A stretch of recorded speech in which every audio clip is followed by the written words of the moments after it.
জামাতের আকীদার সমস্যা, তাহলে আমরা অমুক সেকুলার দলের সাথে ঐক্য করি। আমার এটা বুঝে আসে না যে আকীদা বলতে যেটা বোঝায়, জামাতের সাথে আমাদের যে আকীদার দ্বন্দ্বগুলো আছে এগুলোর ভিত্তিতে এই পর্যন্ত জামাতকে সরাসরি কাফের কিন্তু কেউ ফতোয়া দিচ্ছে না। সর্বোচ্চ তারা বলতে চাচ্ছে যে গোমরা অথবা তাদের মধ্যে সমস্যা আছে ইত্যাদি। কিন্তু আমরা জানি কেউ যদি শরিয়া আইনে অবিশ্বাস করে, কেউ যদি ইসলাম বিরোধী কোনো আকীদা পোষণ করে, অথবা ইসলামকে এক কোণঠাসা করে দিয়ে সে অন্য কোনো আদর্শের মাধ্যমে, যেটাকে নব্য জাহিলিয়াত বলে, সেই আদর্শের মাধ্যমে রাষ্ট্র পরিচালনার চেষ্টা করে, তাহলে সেটাও কি আকীদা না? এবং এই আকীদা কি এর চাইতে আরো জঘন্য না? যেখানে 19 আর 20 পার্থক্য, আর যেখানে 0 আর 20 পার্থক্য, এই দুইটা তো কোশ্চিনকাল এক না। পৃথিবীতে কেউ আকীদার বাইরে না। কাফেরেরও আকীদা আছে, নাস্তিকেরও আকীদা আছে, সেকুলারেরও আকীদা আছে। সেকুলারিজমটাই তো একটা আকীদা, জাতীয়তাবাদ এটা একটা আকীদা, গণতন্ত্র এটা একটা আকীদা। তো এখন দেখা যাচ্ছে যে আমরা নিজেদের ভেতরে ঐক্য না, আসন সমঝোতাও করতে রাজি না, কিন্তু আরেকজনের কাছে আমরা সব বর্গ দিয়ে দিতে রাজি। আল্লাহ মাফ করুন, এমন কথা আমাদের শুনতে হচ্ছে। আলেম বলছে, আমার মাথার উপর যখন ওই নেত্রীর ছবি শোভা পাবে, ওই নেতার ছবি শোভা পাবে, তখন আপনারা প্রোগ্রামে আসতে বাধ্য হবেন। আজকে আমার মার্কার সাথে ওই মার্কা নাই, আমার গাছের মধ্যে ওই ফল ধরে নাই বলে আপনারা এখন খুব বেশি আসেন নাই।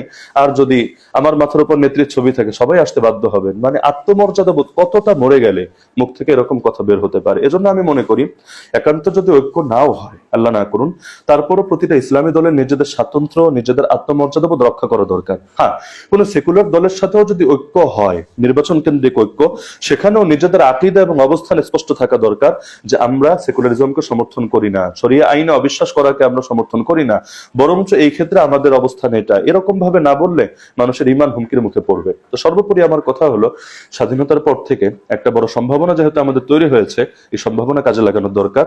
হয়তো সূচনা হইতে পারে এই বৈঠকের জন্য। আমি আশাবাদ ব্যক্ত করবো আমাদের হযরত মাওলানা উবাইদুল্লাহ ফারুক সাহেবের বক্তব্যের মাধ্যমে, লিখনির মাধ্যমে, ওগুলা আসলে বলা যায় না, যদিও ওনার কথা থেকে সব চলে আসছে। এরপরেও আমি মহানগর জমিয়তের পক্ষ থেকে এবং জমিয়তে উলামা ইসলামের পক্ষ থেকে আপনাদের কাছে উদাত্ত আহ্বান জানাচ্ছি, অনুরোধ জানাচ্ছি যে আমাদের হযরত মাওলানা উবাইদুল্লাহ ফারুক সাহেবের বক্তব্য থেকে এবং ওনার লিখনি থেকে যে আপনারা কোনো মনে আঘাতপ্রাপ্ত হয়ে থাকেন, আপনারা কোনো দুঃখ পেয়ে থাকেন, ক্ষমা সুন্দর দৃষ্টিতে মেহেরবানি করে আল্লাহ আস্তে আপনারা গুলা বাদ দিয়ে আমরা যেন আগামী 30 তারিখ কেমনে জয়টা ছিনিয়ে নিব, আজকে থেকে আপনারা মাঠে ময়দানে মেহরবানি করে কাজ করবেন।